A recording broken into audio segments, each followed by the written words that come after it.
I wanted to ask about the comments from Donald Trump about Greenland.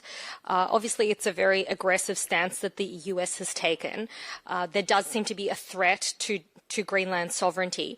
What is the EU doing and what can it do to deter that sort of aggressive position from someone who is meant to be a European ally? Thank you, Zoya. Indeed, we heard those statements from President Trump.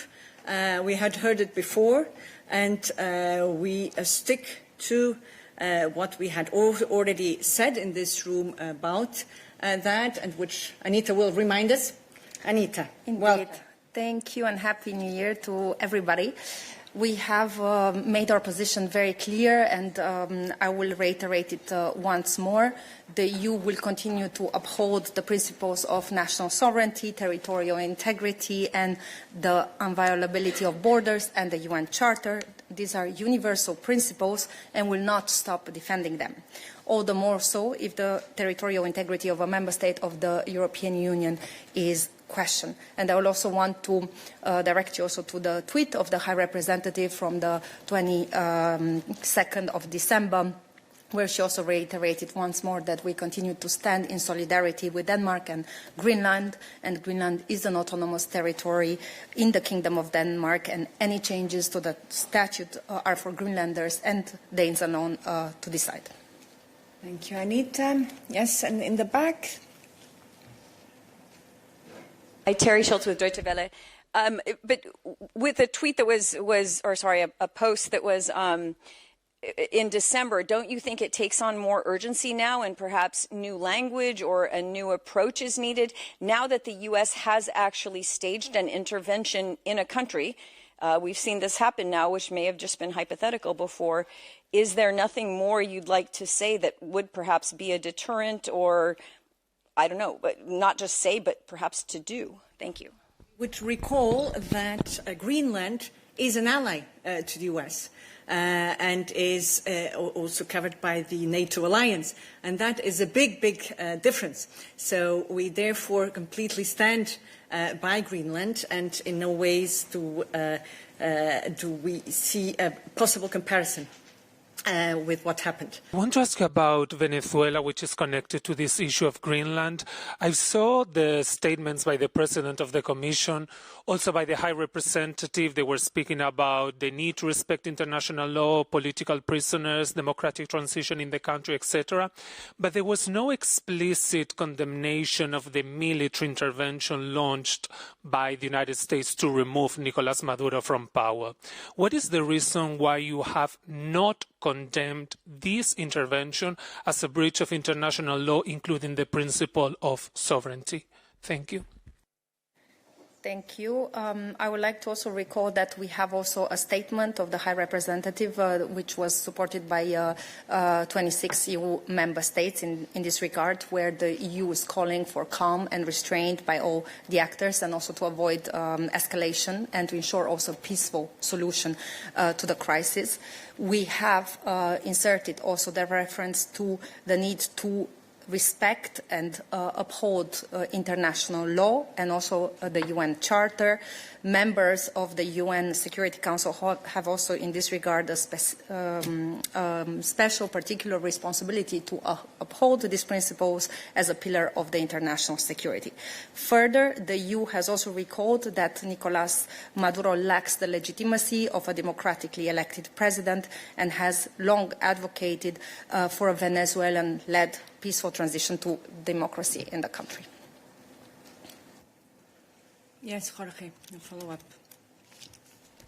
Yes, thank you. Two follow-ups. The first one, the fact that Maduro was not considered the legitimate president of Venezuela, is that reason enough to justify or at least tolerate this military intervention? And second, how do you feel about the fact that the United States intends to run, well, that's what they say, they intend to run Venezuela or at least coerce the country into submissive behavior? Is it something that you support in order to remove a regime that was hostile to the European Union? Thank you. Let me say on that. First of all, indeed, it's worth recalling that Nicolás Maduro lacked the legitimacy of a democratically elected leader. And therefore, the events over the weekend provide the opportunity for a democratic transition led by the Venezuelan people. Now, we also recalled, in this very same context, the need to abide by international law and the UN Charter. That's recalled in the statement. It is also recalled in the post from the President. And on your question on running the country, it's obviously for the Venezuelan people to run the country, as it is for any people across the world, wherever and whatever country we're talking about.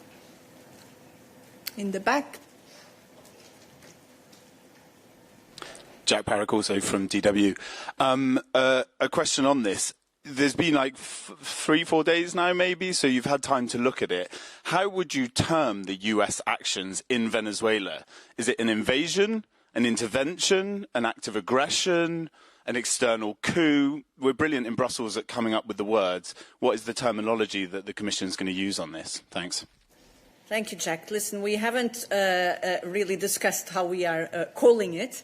I don't think that's the most relevant in the matter. As said, these events create the opportunity for a democratic transition in Venezuela and create the opportunity for a transition led by the Venezuelan people. Jack, a follow-up. So if we're not going to call a spade, we're calling this an opportunity for a democratic transition. That's what the EU believes has happened here. Words, I just said what this creates as a context, and that we expect and hope this will be the possibility seized by the Venezuelan people. Yes, next to Jack. Sorry, we're double teaming you here. So is the statement calls for all actors, and there are a limited number of actors you could be referring to here, even though you don't use you don't mention the U.S. by name in this respect.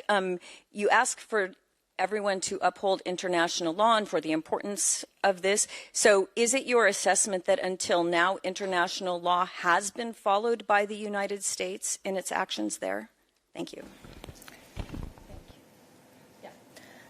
I think the statement is very clear in saying that the international law must be respected, and this is what we are recalling and expecting all the actors involved to do.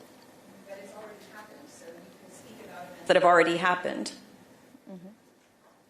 I mean, sorry, it's already happened, so you can say that for future events, but is it your assessment that what has happened up until today has been in accordance with international law? On the implications, as Paula has just mentioned, and as the events just unfolded, it is too early to look into and assess all the implications in terms of legal assessment. 大家好，我是主播周玉琴。很多的朋友告诉我们，太阳星全效克菲尔益生菌帮助了睡眠品质。原版的太阳星全效克菲尔益生菌，它添加有超级食物羽衣甘蓝，健康再加分。而有睡眠困扰的朋友们，赶快选择蓝色包装这一款晚安加强版，绝对是更有感。每日克菲尔，时刻美好 ，Good Feel Good， 请上快点购为健康下单，而且要记得输入推荐代码，有额外的折扣优惠。太阳星全效克菲尔益生菌基础版、晚安加强版新包装改版，内容不变，抽取更方便。要吃就吃最好的。